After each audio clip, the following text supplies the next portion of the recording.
Christmas is finally here. Families across the Mid-Ohio Valley are celebrating Christmas in various traditions. However, some traditions have changed or have been lost over time. Our Logan Riggenbaugh is in Parkersburg with more. According to Dorothy Enoch, the vice president of the Wood County Historical and Preservation Society, the Phelps family was one of the first families to arrive in Wood County. With them, they brought a variety of Christmas traditions. Well, the Phelps family probably came down the Ohio River from Pennsylvania, and because that was predominantly a German settlement up there, they brought a lot of German traditions with them. The Germans probably had celebrated Christmas a little bit more than the rest of the country. They had Christmas trees and greenery. Despite the Phelps' merrymaking, most of the country did not celebrate Christmas. But the rest of the country probably was not celebrating Christmas. When you looked at the Puritans, they did not believe in Christmas because it was considered papal, Catholic, and they did not want to have any part of it.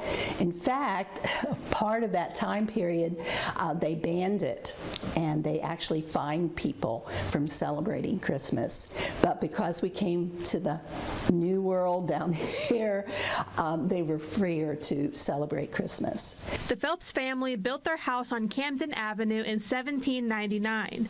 The family lived in that house until Hugh Phelps passed away in 1823. After Phelps's death, Thomas Taverner bought the house. The Taverner family celebrated Christmas a bit more than the Phelps family. Probably a little bit more because you had the Victorian area coming in.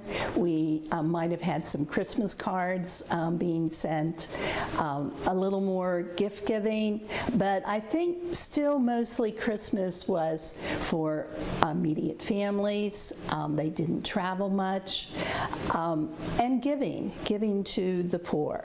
And I think that was a big emphasis on Christmas, both here and in England and Germany, around the world. Christmas was about giving to those who did not have. Following the Taverner family, the Nolfs took over in 1942, then the Villers in 1951. During that time, there were much more festivities around Christmas. When we look at the 1950s, which was kind of my era growing up, you had a little more festivities, still very family-oriented, going to grandma, grandpa, aunts, uncles, but not traveling far from home.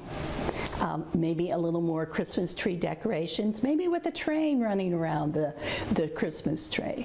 Despite the ever-changing celebration, family is a constant piece of the holiday. Dorothy says Christmas is the time to be with loved ones. I think how you celebrate Christmas depends on your family, your religion. It depends on where you live.